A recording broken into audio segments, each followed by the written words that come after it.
Well, we might kick off, I think. Tammy, if you're good to go. Um, Welcome, everyone. I'm Stephen Richardson. I am the Victorian and Tasmanian State Manager for Creative Partnerships Australia, and will be convening today's session with the wonderful Tammy Zonker. Before we kick off, of course, we would like to acknowledge the traditional custodians of the land from which we are webcasting today, and we pay our respect to elders past, present and emerging. Tammy's joining us from Detroit, where it's about 8:30 p.m. So thanks, Tammy, for making that effort to stay up a little bit later.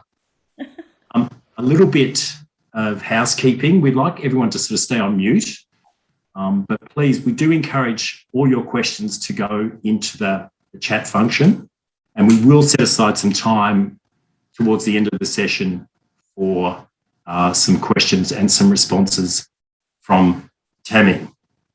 The other thing I'd also like to mention is that my wonderful colleague, Catherine, who has sort of set all this up, there's Catherine, will in the chat function also put a link in for those of you who haven't signed up for our National Development Collective databases. This is a function where we can arrange networking meetings, professional development opportunities for those of you working as professionals in fundraising and development. There it is, it's just popped up in the chat there. So if you haven't signed up for that, we'd certainly encourage you to do that. So today's session is securing the major donor visit and getting to yes. And to take us through this journey is the wonderful Tammy Zonker. Tammy's she's an international expert on fundraising and has raised more than $500 million, including one incredible major gift of $27 million. So she truly is an expert. Before we came live today, we were talking about the nuances between attitudes towards money in Australia. I know myself and my colleagues come across all sorts of emotional responses when people go to asking for money. And I think, I think it's part of the Australian character not to, want to beg for money, not to be mendicant when it comes to money, to really want to be self-reliant and in charge of the money question. But money is not necessarily just an unemotional issue. There is an emotional dimension to asking for major gifts. On that note, I might just hand you over to Tammy. Tammy has a wonderful presentation that we're going to go through, but as I said, we will have time for questions at the end. So thank you, Tammy. Over to you. Thank you, Stephen, and thank you everyone for making time this morning on the eve of, for many of you, Freedom Day, right? Coming out of lockdown for so many of you. So happy for you. All right, so let's go ahead and get started because I have a lot of information to share. All right, so as Stephen said, we're going to be talking about securing the major donor visit, which can be so elusive, and getting to a yes. So I want to just start off with a question because it just is baffling to me. Why don't donors want to meet with us? Why is it so hard to get a face-to-face or video-to-video visit with our major donors? Just drop it in the chat. I mean, it baffles me because obviously we're charming, right? I can see from your face, you're a charming lot. You're brilliant, and obviously we're all very good looking. So who wouldn't want to meet with us and spend some time? So drop it in the chat. What are some of the reasons why you think donors don't want to meet with us? They're too busy. They hate to say no. They want to keep some professional distance. Australians, you're very polite, and so you don't want to say no or to be put in a position. Zoom fatigue, that's a reality. Don't care to be hit up for money. Too many requests. Yes, I mean, I do remember in my youth, in my very first fundraising job, I met with a major donor. His name was John. And I was just so wide-eyed and innocent. And from my view, I said, John, this must be so amazing for you to be able to make such a difference, to give away money and make such a difference for so many organizations in our community. And he truly was one of the community's largest philanthropists.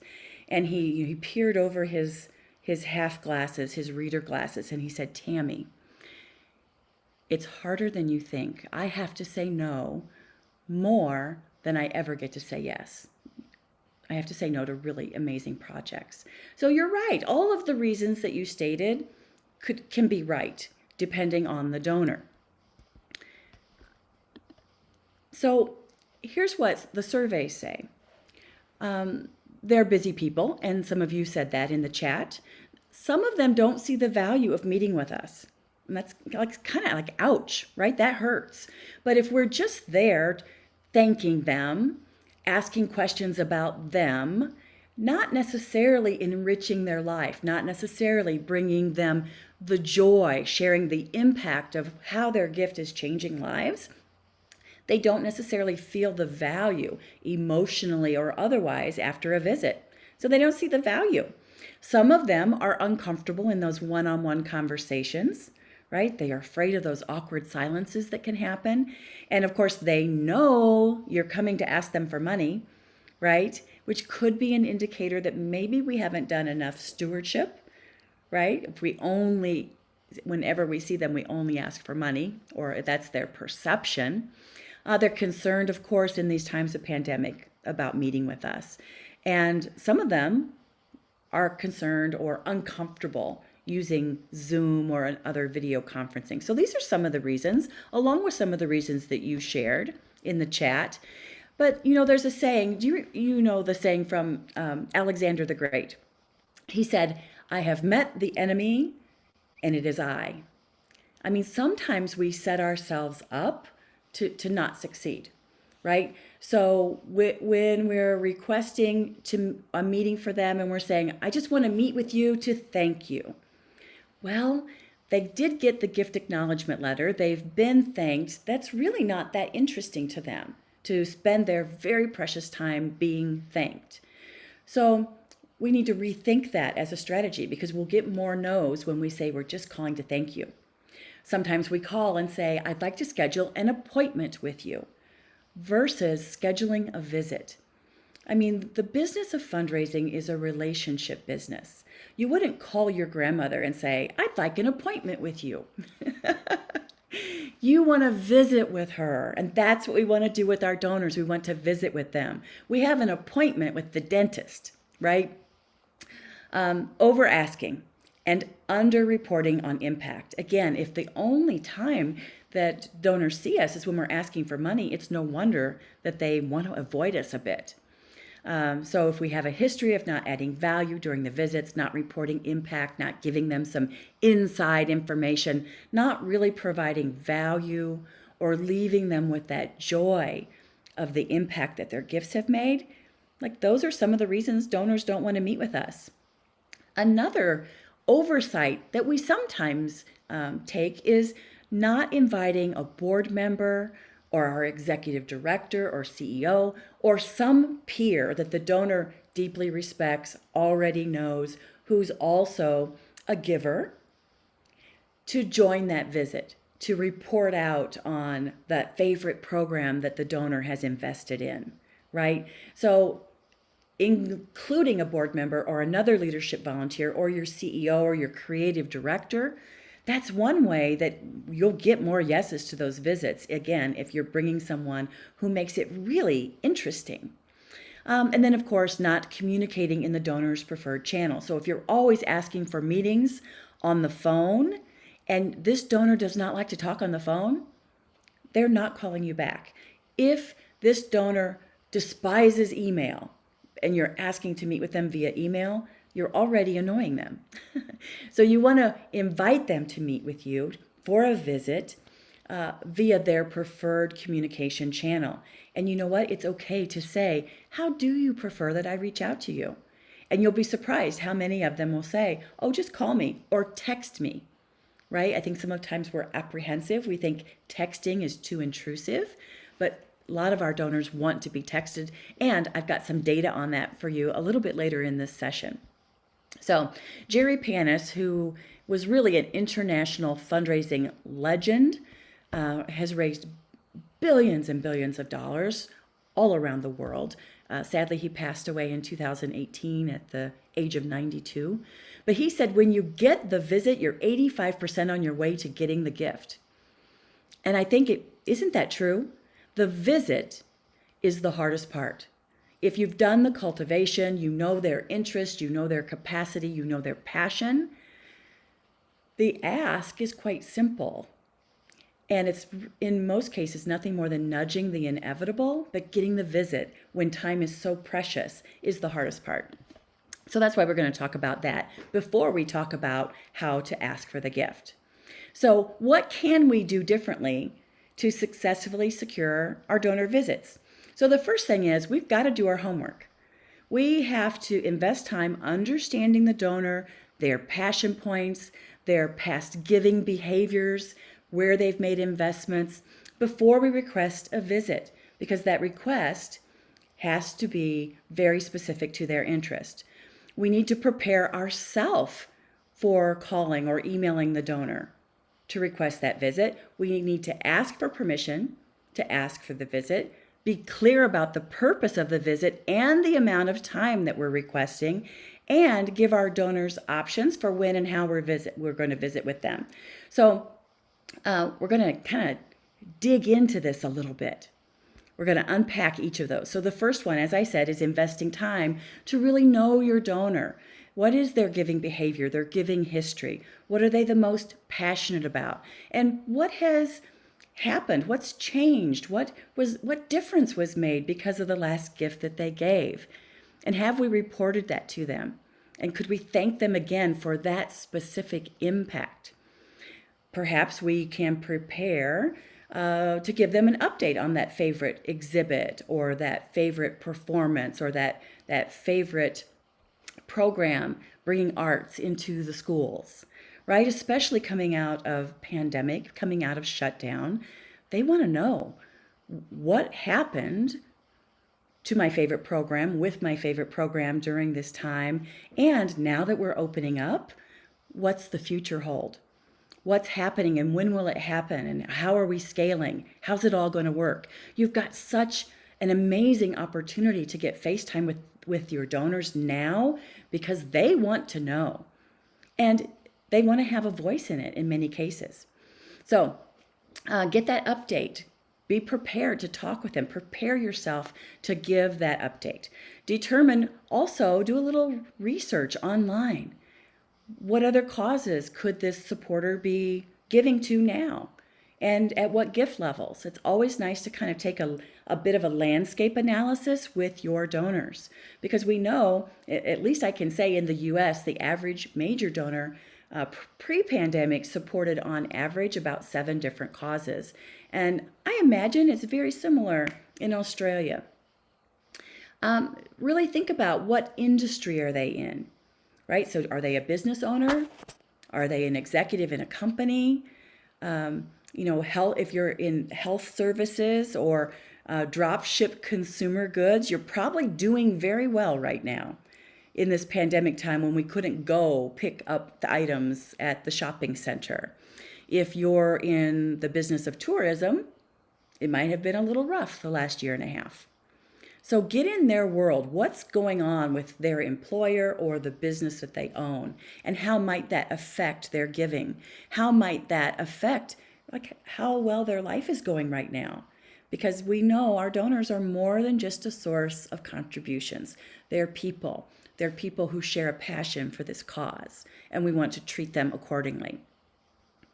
Ask board members for insights about specific donors, right? You might come to a board meeting and say, here are 10 donors or 5 donors that we'd like to schedule a visit with. Who knows whom? What can you tell me about them? What's going on in their life right now? What else do they support? So you want to have those confidential conversations in a very honoring way, right? And we're going to talk about mindset as well. And of course, to the degree that you can, based on their past communication behaviors, try to discern what is their preferred communication style. Do they always return phone calls and rarely respond to email, or vice versa? So we're preparing for the donor's experience. Now we need to really think about our mindset. So your mindset is absolutely key to securing that visit. You need to be crystal clear. This is not just a visit like, oh, I haven't seen them in a year and a half. It's time to see them. You need to be clear about what are your objectives. What do you want the donor to know, feel, or do as a result of the visit? What more do you want to know about the donor and their passions and their intentions because of the visit? So even for yourself, be clear about what are my intentions from this visit. Define the outcomes. Like, what are the next steps? What do I want to accomplish as a result of this conversation with the donor? Create some talking points, some bullets. Of course, not a script. You are not going to read scripts, right? This is a conversation. You don't read scripts with grandma. You're not going to read scripts with your major donors. So create just some bullet points so when you call them on the phone or you send that email, you can be really clear about the purpose of the meeting, the time you're requesting, and you're clear yourself about what the outcomes of that exchange, that meeting or that visit will be. And then, because if you're calling them or if you're emailing them, you would want to have some dates and times available. I mean, it just makes sense. If you've got a donor on the phone and they say, yes, I would love to visit with you. It's been so long. And you respond like, oh, well, okay, well, let me just see. And then you're fumbling through your phone looking for open times. You want to have some times ready to offer. All right. If you're going to call the donor to ask for the visit, you want to be standing. I'm standing right now because I know my voice sounds different when I'm standing. It's more clear. I'm projecting. There's more intonation. There's more emotion than when I'm sitting and my diaphragm is contracted. I mean, many of you work in the arts, you're singers, you know how this works, right? So stand, smile. It makes all the difference in the world. And people want to meet with people who have energy and who are projecting and are interesting. And again, remember, this is a visit, not an appointment. And oftentimes you'll get voicemail. Be prepared to leave a compelling, intentional, very clear voicemail. This is Tammy with the Detroit Opera Theater, and I'm calling just because I would love to visit with you. We've got a lot of updates, we're opening up. We've got a lot of things that are changing with your favorite program, the Children's Youth Choir, and I want to share that with you and tell you how we're reopening and also get some of your input on some plans for the future. I only need 30 minutes. Please give me a call back and let me know what might work for you, right? So there's no doubt when they say, Tammy's left a voicemail. Oh my gosh, is she going to be asking for a gift? Is she calling to hit me up for money? No, she wants to call and give me an update on my favorite program. I would be delighted. All right, so is this making sense? And many of you are probably doing this, but again, we haven't had a lot of donor visits in the last year and a half. Very likely many fewer than you're accustomed to. So it's time to refresh our approach and be more intentional so we can be more successful.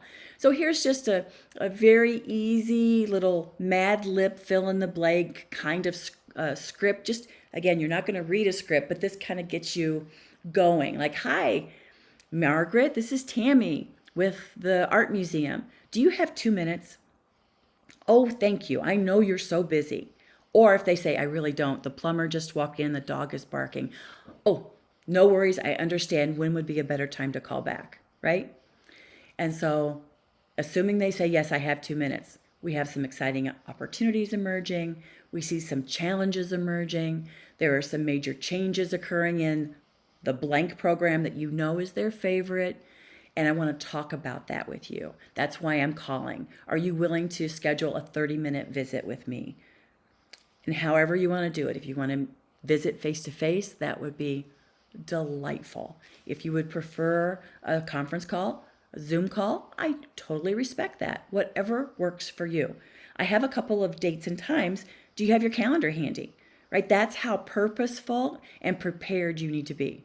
Thank you so much. I can't wait to connect. Now, you could do the same invitation via a letter. In fact, there's this new emerging approach, and it's called asking for permission to ask them for a visit.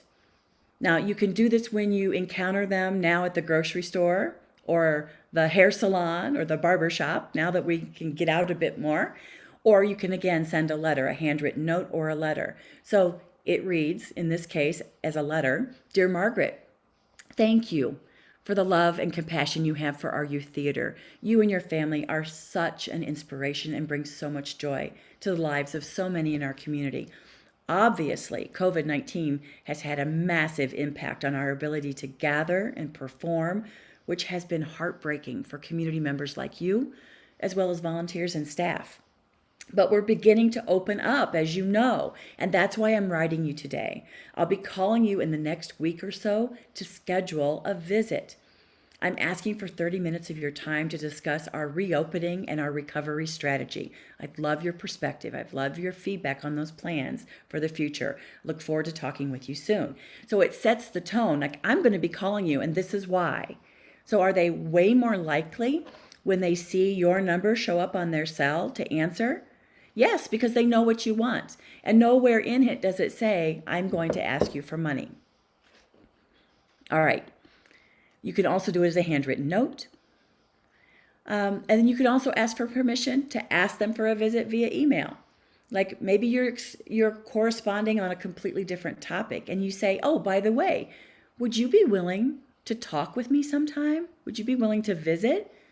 Or I recall your interest in Sidney Nolan. Could we talk more about the possibility of bringing an exhibit of his work to our museum? Like we're trying to do that, and I'd love your feedback.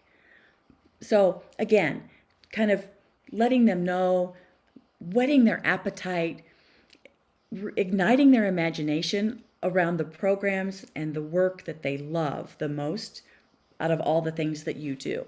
May we schedule a 20-minute visit, right? So you're not asking for tons of time.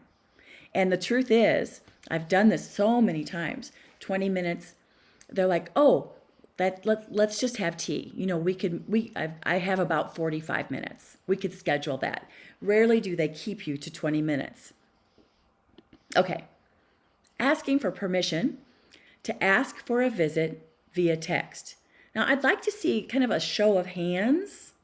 Do you text your donors? Do you feel that kind of, yes, I see some hands going up here. I'm kind of scrolling through. Some of you do, a lot of you don't. And I suspect it's because you don't feel you have quite enough permission. So I do encourage you to talk with your donors, to have a conversation like, you know, I know so many people are texting these days and it's such an efficient way to stay in touch. How do you feel about us texting on occasion? Right? Not like I'm going to be blowing up your phone every Saturday and Friday night. And it's how do you feel about us exchanging text messages on occasion when we have an important update, or maybe there's a little something, a little story or a little video I'd love to share with you. Would that be okay? And of course, that's enticing. That's a value to them. Oh, a little story, a little video. I would enjoy that. I would love that. So, texting is growing in popularity across all age demographics. So first of all, it's the most number one used feature on a smartphone. You'd think that a smartphone would be used mostly for telephone calls, but it's not. It's mostly used for texting. Texting open rates are 98%. I mean, do you think 98% of your emails are opened? Probably not. You're nearly 9 times more likely to get a text response than to get a response from a voicemail or from an email. 95% of text messages are opened in 5 minutes or less. Do you get return phone calls in 5 minutes or less? I don't. And this is a kind of a myth or a stereotype busting fact. 94% of seniors, so people over 70 years old, text daily, sending an average of 11 text messages. And it makes sense, especially in our pandemic world, or hopefully post-pandemic, semi-post-pandemic world, because this was one great way to stay in touch with the young people in our life, right? Grandchildren, nieces, nephews who are obsessed with texting, right? I mean, my son has texted me from upstairs.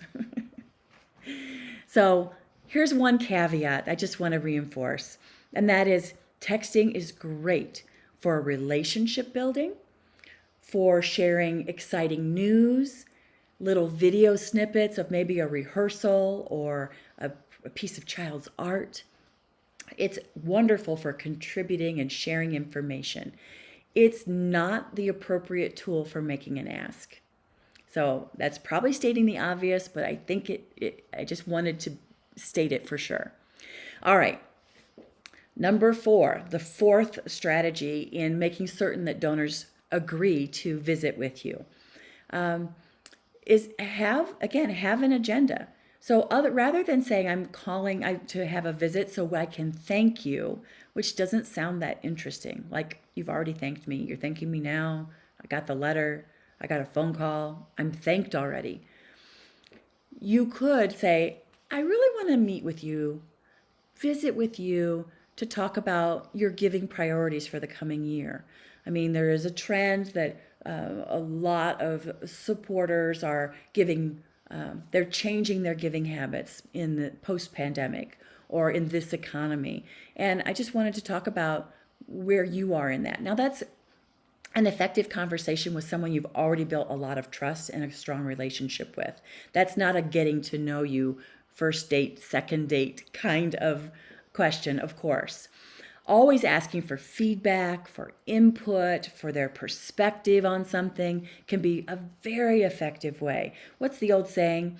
If you want someone's opinion, ask them for money.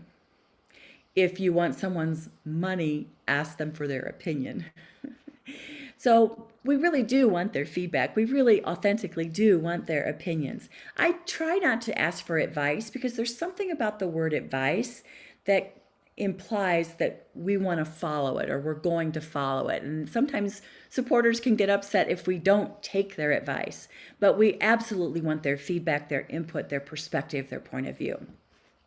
You could say, I would love to sit down with you and really talk about, we've got a few names of folks who have shown interest in our organization, but we really don't know them well. And I think you may know a few of them. Could we have just a confidential conversation about who you know and how we might build a stronger relationship with them?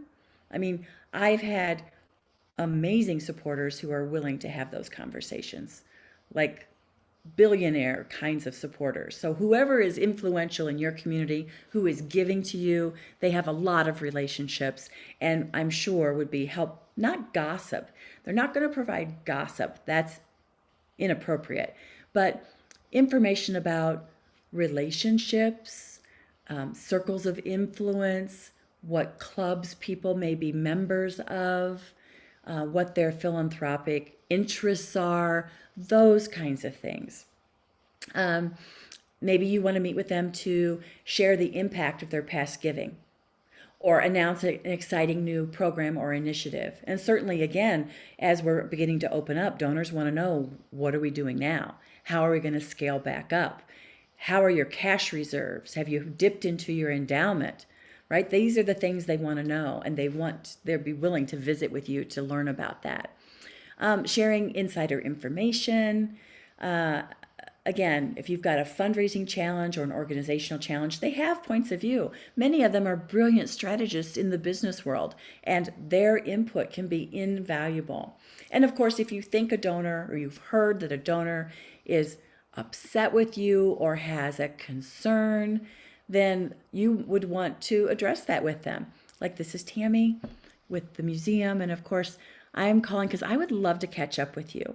I know there's been a little bit of tension around how that program was handled during the pandemic and some hurt feelings, and I just want to get your opinion on it and let's clear the air.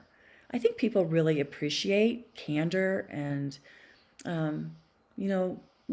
you would have those kinds of conversations with people you know and love. If there was the proverbial elephant in the room or tension, you would have, like, healthy relationships have conversations about conflict and tension. And this should be a relationship just like that. Okay, so the fifth thing that you want to be sure to do when you're asking for that visit is to be clear about the agenda and the amount of time requested. And you've seen that in some of the examples that I've given to you. So the other things around time, because for so many of our supporters, time is way more precious than money, right? They know they can make more money. They feel confident in that. No one can make more time. So you've got to be so respectful of their time. So first of all, be on time for the visit. And that everyone intends to be on time, right? And yet sometimes people are late. Got stopped by a train. This was the first time I was coming to your office, or the first time I was ever coming to your home. And I kind of got turned around. So I know what I do when I'm visiting a donor at their home or their office and I have no idea where I'm really going. All I have is an address and a GPS on my phone. I'll drive by that Saturday or the week before, or some other time, just so I can say, okay, that's where I'm going. I got it. I'm confident. Oh, and I'm noticing I'm crossing 3 railroad tracks. So I better go early. And if you get there early, just park down the block, for goodness sake, right? Don't knock on the door. I know you wouldn't. Also, if you said, I would love to visit with you for 30 minutes, and they said, okay, 30 minutes it is. I'll see you on Tuesday. Then about 20 after or 25 after, I would say, listen, I want to be respectful of your time. We have about 10 more minutes, or we have 5 more minutes, and I want to be sure to get your point of view on this. 9 times out of 10, the supporter will say, I have a little bit more time. So I encourage you, even though you booked a 30-minute visit, block out more time, because the donor will likely give you more time, but don't count on it. Just count it as a blessing, as a cherry on top surprise if they do. So you've got to have that agenda that can fit in the time frame that you set, that you promised. But just know that often you'll get more time. So always thank them for their time, thank them for their point of view, even if you vastly disagree with their point of view. It's their point of view and it has value. Recap any agreed upon actions, right? If you said, I'm going to follow up with you on this, and I'll send you that thing via email tomorrow, just recap. Oh, and you said you were going to let me know, you were going to do an email introduction between me and this person who is a person of influence that we talked about. Schedule the next visit while you're there. I would love to follow up with you in 2 weeks. Or I would love to follow up with you. What time frame works for you? Would it be okay if we meet again? Asking for permission to meet again, and then get it scheduled. You want 2 things. Or one of 2 things. You want them saying yes to something or multiple things in that visit, even though you didn't ask for money. There is a psychology and there is a endorphins that are created when we are affirming, when we're saying yes, when we're engaged.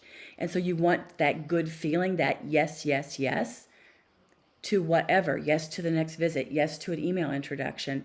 You want the donor to have those feelings. You want them to be in the habit of saying yes to you. No one feels good about saying no. So you want them to say yes to things that are easy for them to say yes to. And again, you want the next visit, because scheduling's the hardest part. Make sense? And don't you agree scheduling's the hardest part? Yeah, totally. You're grinning. You're like, oh, yeah, scheduling is the toughest part. Okay. So sometimes when you're asking for a visit, there are objections like, oh my gosh, I'm too busy right now. It's just crazy. We're reopening. We're trying to get everyone back in the office. Oh, I understand, and I promise, let's just meet for just 20 minutes. And I'm happy to come to your home or your office, or even set up a Zoom, whatever's easiest for you. right? So give it another try. And if they say no, really, say, okay, I totally understand and respect that. When do you think you'll be settled into the office? Could I follow up with you in 2 weeks? Could I follow up with you at the beginning of next month? Yes. Yes. Maybe the donor said you've made an ask, or maybe you asked for a visit and they said, I already gave. And you're like, I know, and we're so grateful for your generosity. I actually am not, don't want to visit to make an ask. I want to share the impact of your last gift and run a few ideas by you. I will not be asking for money during this visit, right? So just take that off the table. And they're like, oh, well, okay, let's schedule it. What about we give to other causes that are a higher priority for us? I respect that, and I'd really like your advice anyway. Would you be willing to give me 20 minutes?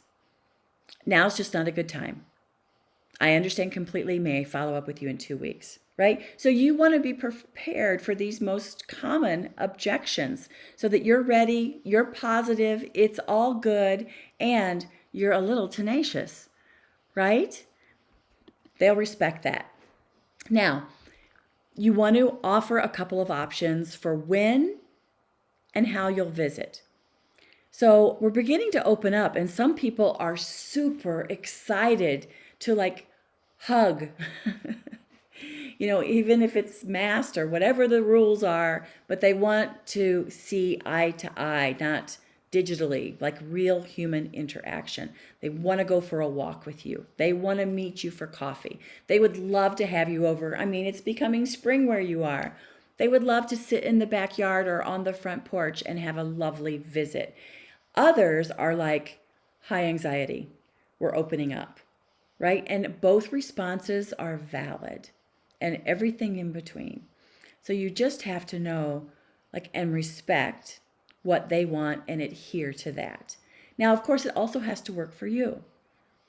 So figure out between the two of you what in-person looks like, or if Zoom continues to be their preferred way to meet, and that's fine.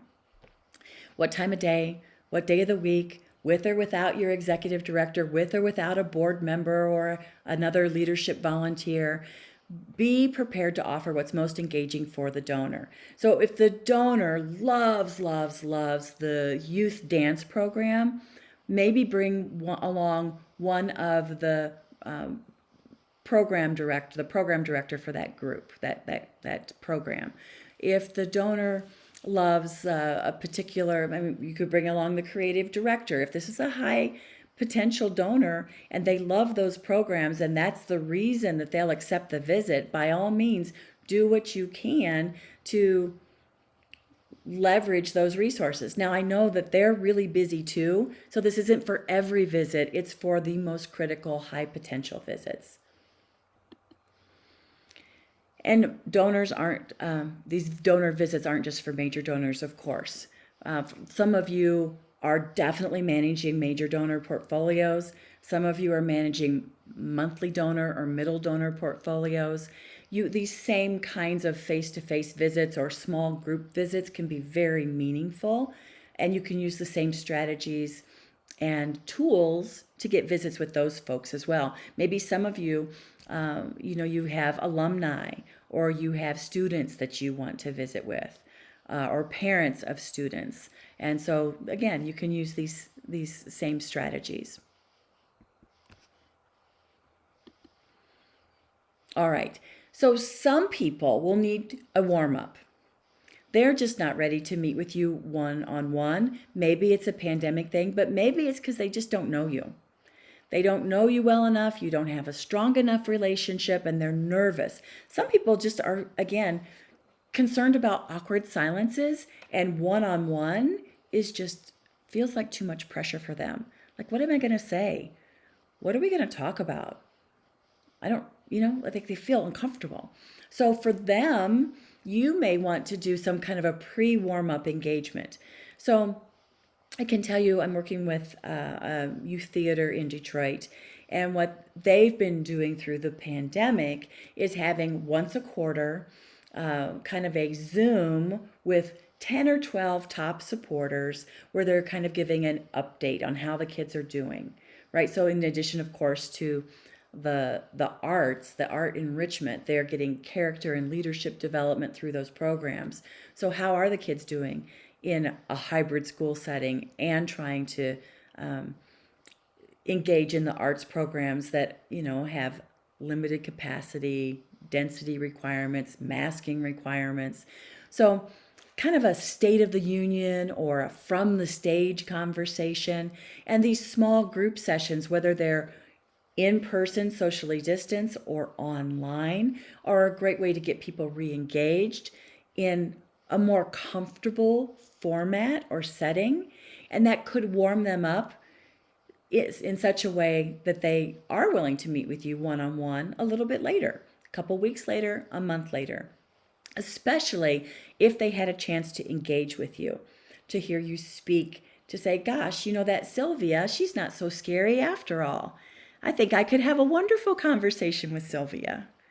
All right, so think about how could you do some small group things to warm up your supporters, to kind of let them stick their toe in the water versus jumping in all at once as we open up and can make face-to-face visits. All right, another strategy is dropping off a pre-visit token of appreciation or post-visit token of appreciation, right? So I know there's a group that I work with. They're actually a literacy group. And so some of the things that they've done is they will drop off a little literacy package. Maybe it's some children's books that have a little box of cookies, and they'll literally just package them up in a basket and drop them off on some of their top donors' front porches because they know they're reading to their grandchildren, etc. Maybe these are tokens of appreciation that you're mailing. Maybe it's even just a simple sticker with your logo on it, or children's art from the art program, or photographs of some of the installations. Like, I know you haven't been able to come to the museum recently, but I just wanted to send you this picture of, just to remind you that we're here with this beautiful art. And so again, these should be modest, they should be mission focused, and they should be inexpensive. We don't want donors thinking we're spending their hard-earned donations and contributions on stuff, right? So these are more organic, mission focused, kind of grassroots little tokens of appreciation. All right.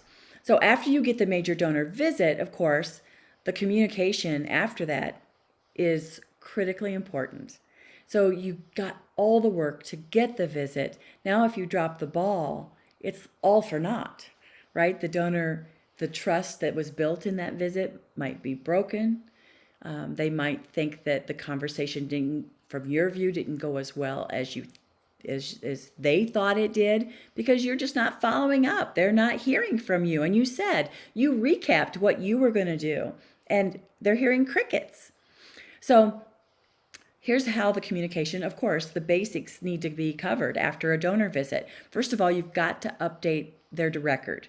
Whatever donor management system you're using, you need to put your notes and your action items with those ticklers in the database. And I know that's really unpopular. It's like drudgery for we fundraisers who love the human interaction, but you owe it to your donor to do this. Add a follow-up tickler on your calendar for that next touch point, that next appointment, that next visit rather. Or even if they said, yes, please do follow up in beginning of next month. Well, you better mark your calendar, call Margaret. Send a follow-up email, or even better yet, a handwritten note. Thank you so much for the lovely visit. I learned so much. You ignited my imagination. We had you helped me see another perspective. Whatever is authentically true. Put that in a handwritten note, thanking them. I mean, time is so precious. You also want to convey any key learnings to your CEO, to board members. Like maybe you learned that one of your supporters lost a loved one, lost a spouse, is struggling with their own health considerations. And you want to make certain to put that on the radar of others so that we can extend, niceties and encouragement and check in on them. Excuse me. Assess how what you learned may influence,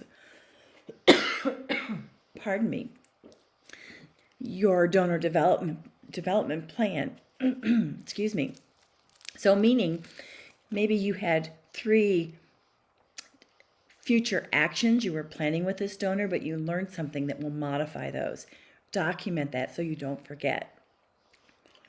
Reflect on any emerging trends in these donor conversations. So if you've had 4 visits and 3 out of the 4 have mentioned a concern about X, pardon me, losing my voice this week, then by all means, maybe you should put out a proactive communication about X, because if 3 out of 4 of your visits brought it up, chances are there are a lot more people thinking about it as well. All right, so that's how we get the major donor visit. We invest the time in the front end, really represencing this donor, what they care about, how they like to be communicated with, what might be going on in their world that we aren't aware of during this time of pandemic or as a result of the pandemic.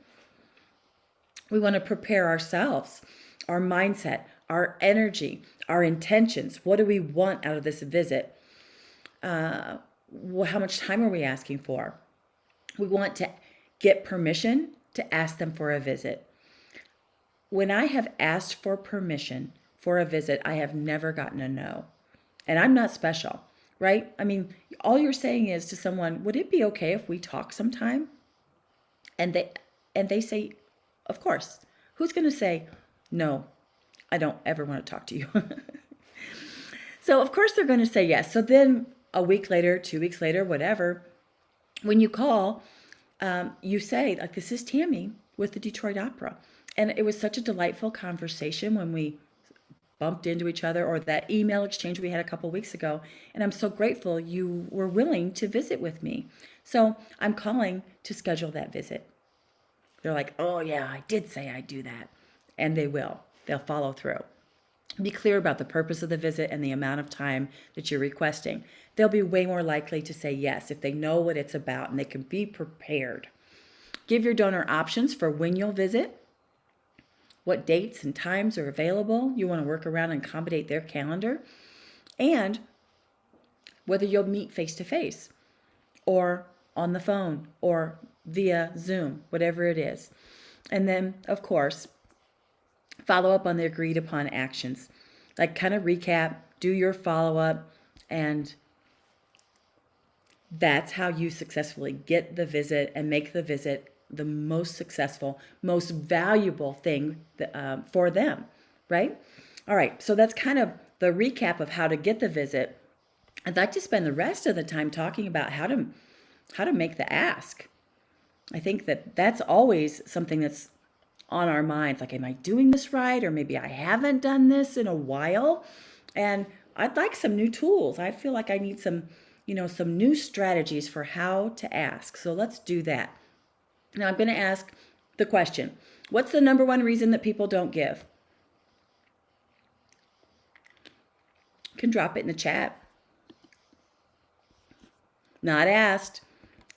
That is exactly right. Brilliant. Of course, they weren't asked.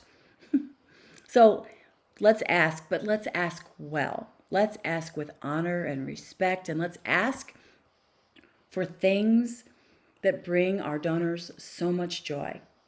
That is the intention of philanthropy. In fact, the Greek meaning, it's rooted in the definition was like love of mankind, right? And so that's the approach we take to our fundraising, especially in our major gift. So what holds us back? What holds us back as fundraising professionals, and certainly board members or other volunteers who might be helping us fundraise? Basically, we're afraid. We're afraid of rejection, failure. We're afraid of embarrassing ourselves, of saying the wrong thing. We're afraid that if we ask for money, especially our volunteers, if they ask for money, that then that donor is going to ask them to support their cause. There's this whole expectation of reciprocity. And everyone's really kind of fearful that they don't have the knowledge or the confidence or the lived experiences to be successful in asking for money. Plus, money, talking about money is pretty darn taboo. Weren't we all raised to like, don't talk about money? Don't be rude, Tammy. I know I was. There's that old saying, money doesn't grow on trees. Like, we're not made of money. And so we all have that baggage, whether we were born to modest means or we were born in the lap of luxury and had resources. There's a lot of baggage and taboo about money. So here's what I want to emphasize. When you look at the major donor development cycle, there are 5 steps. Discovery, where we're doing as much homework as we possibly can to understand the donor, their passions, their capacity, their inclination, their connection to us as an organization. And then once we've done as much discovery as we can, we never have all the information we need, but we can't get stuck in discovery. We can't have that analysis paralysis, as they say. So at some point, we just need to move into cultivation, to have a visit or 2 or 3 and get to know the donor, to talk about programs, to talk about the community needs, and to talk about the dreams and the vision for the organization and how do we get from here to there and see what sparks for them. That's that whole cultivation process. We do ask. Eventually, we must make the ask or the solicitation. And then, of course, we recognize that gift when they say yes, appropriately to the donor's interest, their sensibilities, and appropriate to the gift value. And then we steward that gift. We report back. How is that gift making a difference? We thank them. And then we begin again, right? The thing I want to emphasize is that discovery is roughly 20% of the process. Cultivation and stewardship are another combined 70% of the process. Recognition and asking, those 2 pieces together are 10% of the process. So when we think about asking for gifts or asking for major gifts, we think, oh my gosh, it's so intimidating. It's so scary. The truth is, this is just relationship building. And the tiniest part is about asking, 5%. So if you build relationships, if you authentically are connecting people and their passion to your organization, you are the conduit, right? You're not manipulating people. You're creating a pathway for what they want to do anyway, to help their passion and their dreams for your organization, for the community to come to life. Then it's not scary at all. It's just like any other great relationship where we're meeting one another's needs. Okay, so here's the high-level process. We schedule the visit, and you are now masters in scheduling those visits. Look out. Your calendar is going to be full. We are going to meet at their location on their terms. The coffee shop on Monday morning, their home on Thursday afternoon, the office on Wednesday, whatever they want. We're going to have identified some talking points, especially if you're going with a board member or your executive director, if there's more than 2 of you. What's the purpose of the meeting? What are the outcomes? What are our talking points? And who is covering what? And no worries, especially no worries volunteer. If you miss something, I'll fill in the blank. We'll just kind of flow with this. We can work together, but you need to rehearse it in order to find your flow together. You do want to have the ask documented. Not that you're going to pull out the proposal and put it in front of them, especially if it's a simple gift. Not a lot of restrictions or complexities, but you would have it perhaps available as a leave behind. Connect that offer or the ask to impact. Asking is never about the money. It's about what the money will do for the community, for those you serve. Negotiate the gift details. So if you say, I'm asking you for $100,000. And they may say, all at once? To which I would respond, what would work for you? Right? So that's what I'm talking about when negotiating the details or the terms. And of course, you're going to propose some recognition and get the donor's feedback on that. Gain commitments to next steps. Like these are the high level process following, when we look back at this, the solicitation and this recognition of what happens here. So after discovery, after cultivation, this is the work in here. And then, of course, stewardship is the follow-on after the gift. How did it change lives? All right, so let's talk about preparing for the ask. Let's just see a show of hands. How many of you, you do ask for money face-to-face? In normal times, your job is to ask for money, or at least a part of your job. Yeah, okay. So don't you find, yes, I'm seeing hands. Kate raised her hand, Diana raised her hand, lots of hands raising. So when we talk about asking for money, as fundraisers, as the professionals, I feel like it's so important that we bring such integrity and honor to those conversations. I mean, I really believe that fundraising is sacred work. We are connecting generous people with giving hearts to causes that bring so much joy and enrichment and just culture and quality of life to children and families and seniors and communities. We're the conduit, as I said. And so we need to hold the bar of having integrity and honoring our donors. I even had this practice when I would come to a board meeting or a development committee meeting or even a team meeting with my development staff at the Children's Center when I was Chief Philanthropy Officer there. I had like a 8.5 by 11 piece of paper, and I had printed on it in the biggest font that would fit. I wrote the word donor, and I put it in a clear plastic sleeve, and it had a safety pin at the top. And I would come and I would stick it in a chair next to me because I wanted us to be in the practice of talking about donors as if they were in the room, right? Honoring their generosity, their spirit, their passions. Never did I say, we're going to hit him up. He's low-hanging fruit, right? Our donors are not fruit. We shouldn't talk about them like that. Donors don't have special pants with deep pockets, and we don't put the squeeze on people. Like there's such a scarcity, kind of dishonoring language that can so often creep into major gift work. And we have to be the ones to say, that's not how we talk about our donors. And certainly we, as professionals, are not begging for money. We're not. We're creating a pathway between what people want to do and what the community needs from our organization.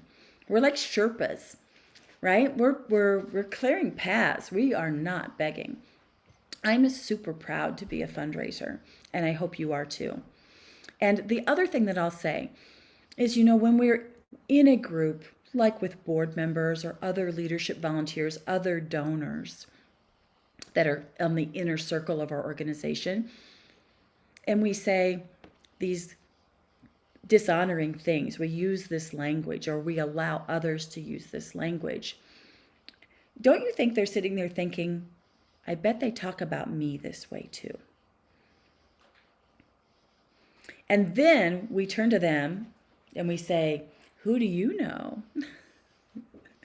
Well, I don't know anybody, right? Because I'm not going to have you hit up my neighbor or put the squeeze on my mom. No. So we have to set the bar and really operate in the space that this is honoring sacred work. All right, I'm going to get off my soapbox, but who's with me on this? Yes, yes, yes. All right, awesome. All right, so when I'm getting ready to make an ask, there's 4 components to it. Now we're getting down to brass tacks. Like this is how I do it. It's probably at least components of it how you do it too. So the first thing is when I sit down with a supporter and we're having this visit, they know it's an ask. We've gone through the cultivation process. They're saying things like, how can I help? What can we do? What's next? When they start talking about shifting from what are you going to do, your project, to what are we going to do, our project, how do we make this happen? They've made that shift from an observer to I'm in. So again, very carefully listening to them and their behaviors and their language. So we're sitting down, they know it's an ask. I start off with a gratitude statement and acknowledgement. So I literally will, when preparing for this, I'll close my eyes and I'll think about, these people are so generous. Like, what is it? What are the attributes? What are the things that they do that make them unique? How grateful am I? Like, what have they done for us and our community through their giving, through their leadership? So I'll start with a gratitude and an acknowledgement, and we're going to unpack each of these. I'll ask a question relative to their experience with us. I'll make the ask, and then I'll be quiet and listen. And then I'll respond accordingly to them.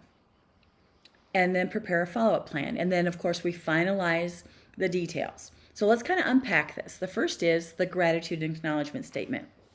So that might be where I sit down and we've had our little warm-up conversation, our little chitty chat. We have our tea. And I say, Margaret, I was getting ready for today's visit and I was so excited. And I was just thinking about all the incredible things that you've made possible these past several years. Do you remember when you rented that big bus so we could take all of those kids out to the XYZ? Remember that? How amazing that was? And then remember that other thing, and I'll explain, what was that? And then the other thing. And if I've done my cultivation right, during the cultivation process, I probably asked them, what are your proudest moments with us? What's the most meaningful gift you've ever given? So I'm using what they told me. I am feeding it back to them as I heard you, I see you, you're incredible, and they are. So you did this great thing, you did that great thing, you did this great thing. That's the acknowledgement and gratitude component. Then I move on to asking a question, because you don't want your ask to be like you take in one big deep breath. Margaret, you've been such an incredible supporter. We're really trying to bring this new exhibit to the museum. And so I was thinking, I'm wondering if you could, if it's not too much to ask, that maybe you could give maybe $100,000. Do you think that, but if that's too much, it could be less, it could be over time. No. You want to have a dialogue, right? You want to have a conversation about this, not like a huge monologue, I've got to get this out of me because I've been thinking about it for months. So we do the gratitude and acknowledgement, and then we ask a question. You've been involved for, 20 years? Isn't that right? Or I may ask the question, what has been your most meaningful experience in all those 20 years? And not only that, but did you give to that and those other things you mentioned? But you also introduced us to John and Diane, and then they did such amazing things, and that would have never happened without that introduction. It's really remarkable. So I call this my memory lane. Let's walk down memory lane of how freaking amazing you are and how you're changing lives. And it's authentic. It's true. They are amazing. And then I say, that's just been incredible. And you've met so many needs, and the needs just keep coming. As we've discussed in our last visit, we're really trying to bring this particular program out more into the region, to continue doing it in the city center, but taking it out to more of the rural areas, or whatever my ask is.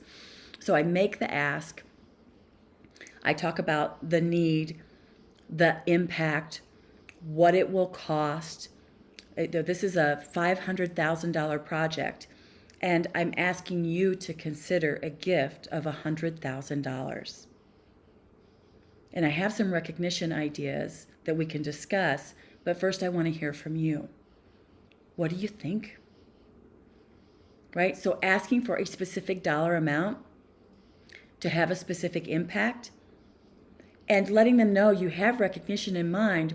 But that's like saying, will you marry me? What color will our bridesmaid dresses be? Right? So the point being, we need to know, like, how do you feel about that number before I regale you with all the recognition opportunities? And again, it creates more of a dialogue. So then we negotiate the terms, or maybe they say, and we're going to talk about what to be prepared for, but maybe they say, I really need to think about this. So whatever the next steps are, like, for example, I really respect that you need to think about it. And I understand that. So should I follow up with you maybe next week? Or what can I provide you to make your decision making the best decision possible?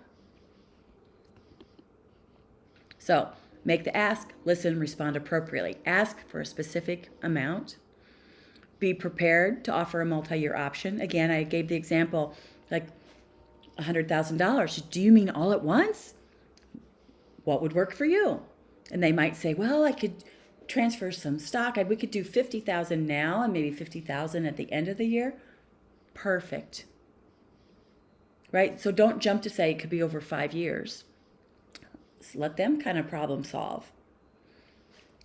There is another approach that says, will you consider making a gift between this and that? So 100,000 and 150,000, or 10,000 and 30,000.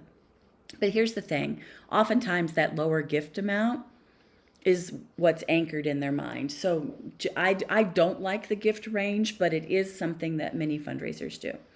And then the other is using a gift range chart.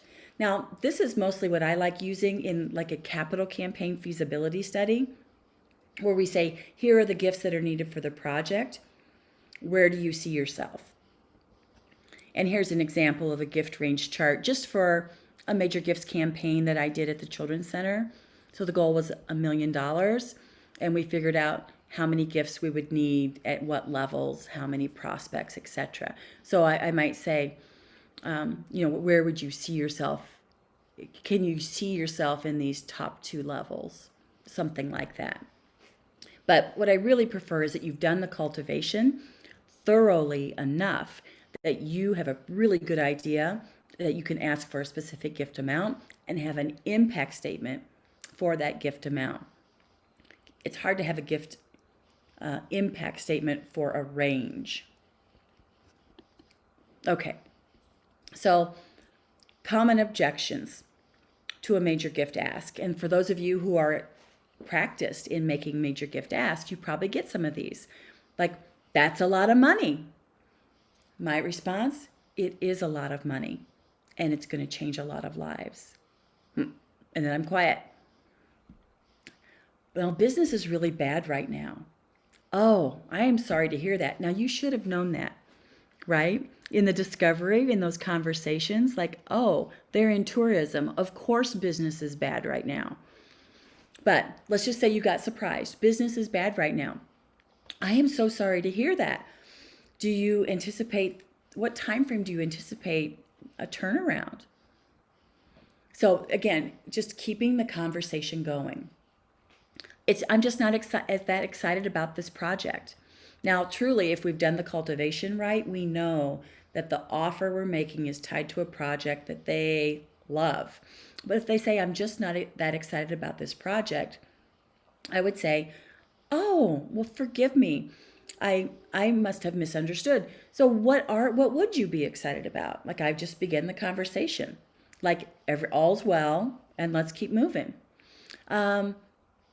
I need to talk with my wife. I need to talk with my financial advisor. Wonderful. I mean, this is something I really do want you to think about. What information can I provide you to make the best decision possible? Or would you like for me to come back another time when your wife is available and we can all talk about it together? Now, the truth is, during cultivation, I would have probably said, when we're talking about proudest moments and recognition, I would have asked, do you and your spouse, wife, husband, do you and Margaret, do you and Charles, do you typically make your giving decisions together, or do you have your own pet causes? Like, I would have known that. So those are things like, if you've done the thorough cultivation, you won't get so many of those. And then there's just the indecisive, let me think about it. Wonderful. Can I follow up with you in a week, 2 weeks? What works for you? Okay. And then, of course, you need to be prepared. If they say yes, then what? If they say no, then you thank them. You thank them for everything they've done, for being an amazing partner. And I totally get this isn't the right time for you. Can I just check in with you in a month or so, just to check back? Or do you know anyone else who might be interested in this project?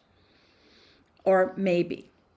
If they say, well, maybe we might be able to do that. Wonderful. What more do you need to be comfortable with us moving forward?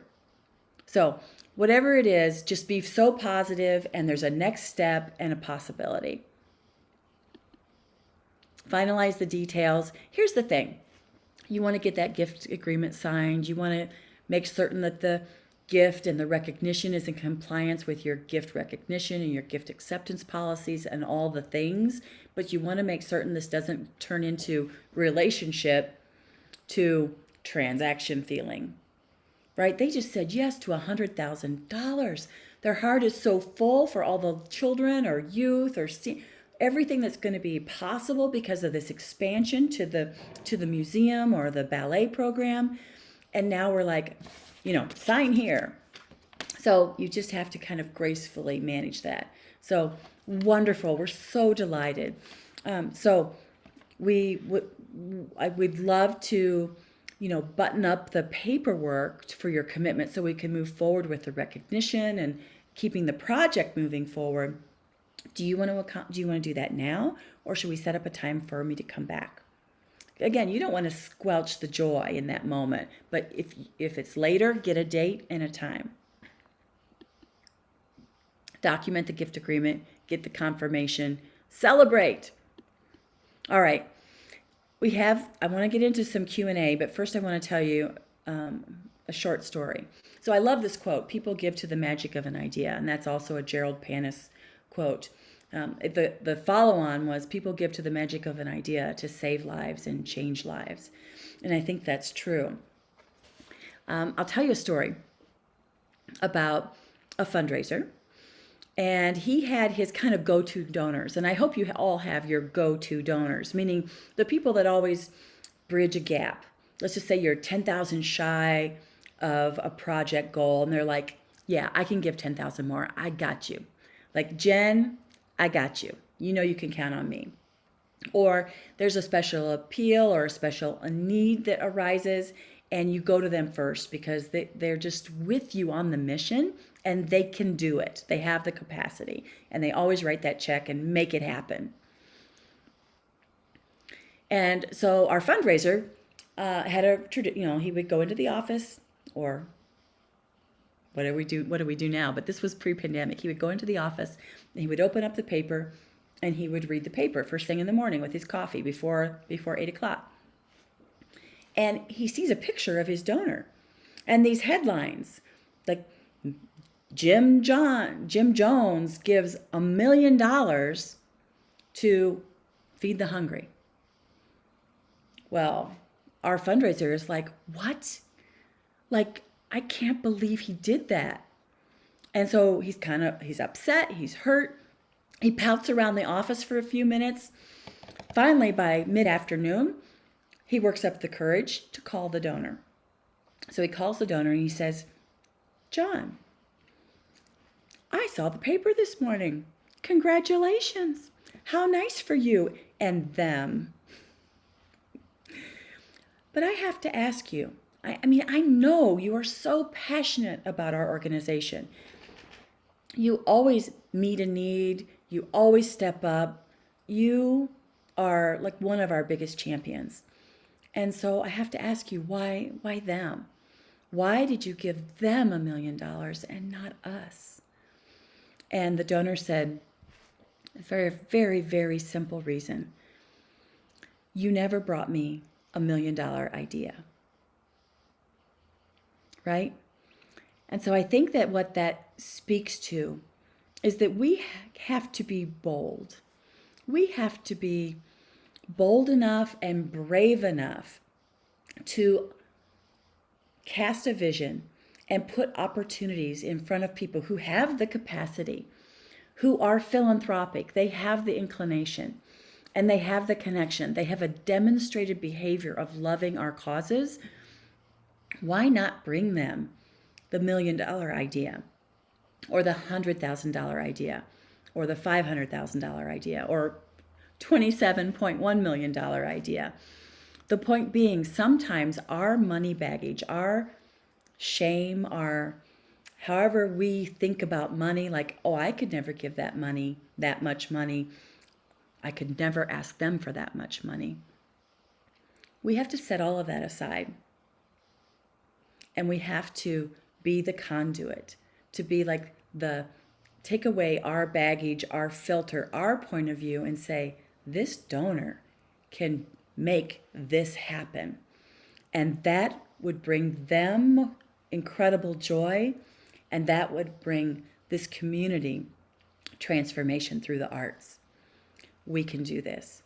So I just ask you to think big, to be brave, to be bold, to be honoring, and bring so much integrity and all of your passion to your Major Gifts program, to building and strengthening your donor relationships. And then you'll get the visits, you'll put forth the ideas, the magical ideas that people will find so much joy in.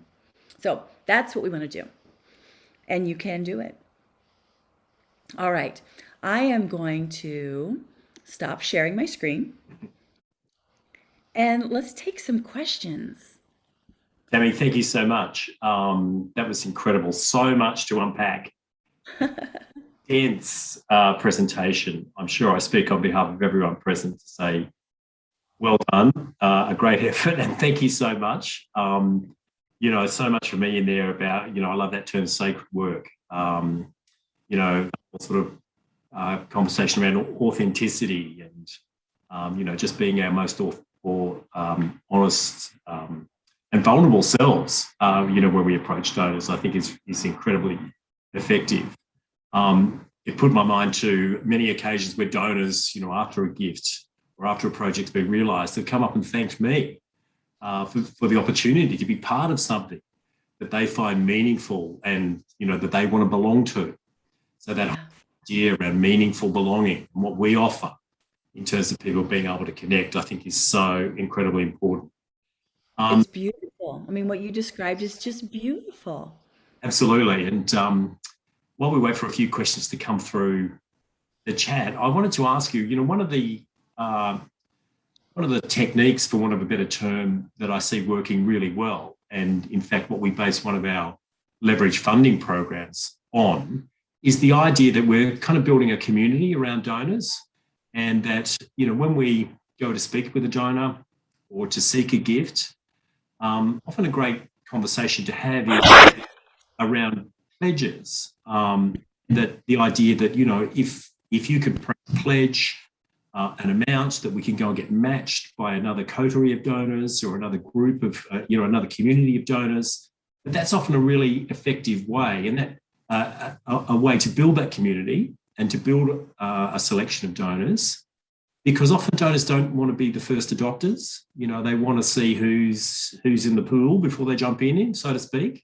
And I'm wondering, any thoughts or comments around that idea about leveraging pledges towards securing donors? I think it's an incredibly powerful and effective strategy, especially for major donors that fit that investor persona. So they're executives or they're entrepreneurs, and they love the idea of leveraged money, that somehow their gift of X amount will be a multiplier, be an incentive.